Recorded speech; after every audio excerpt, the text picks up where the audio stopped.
Uma alma embriagada de amargura.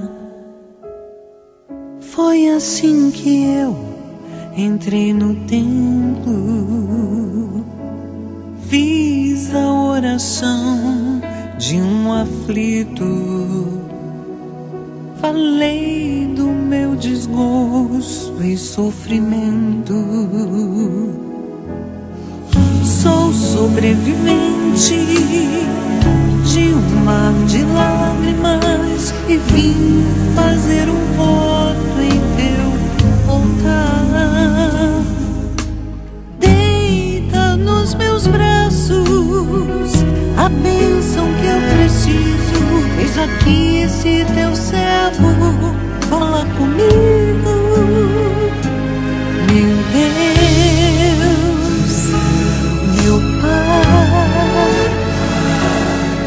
Ouviu meu clamor, lembrou de mim, meu Deus, meu Pai. Hoje vim pra cumprir meu voto.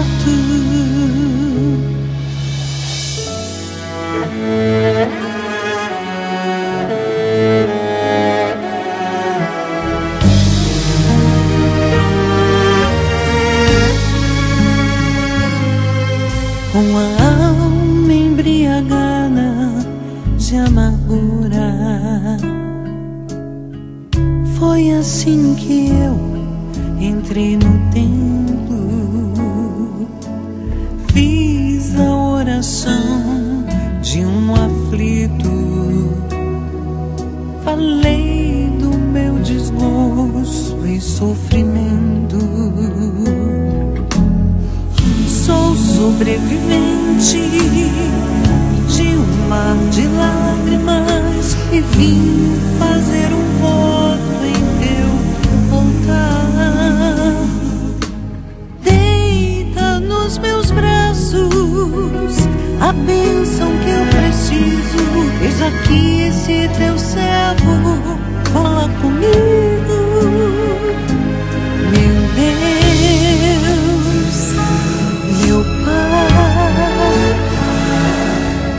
Ouviu meu clamor, lembrou de mim, meu Deus, meu Pai.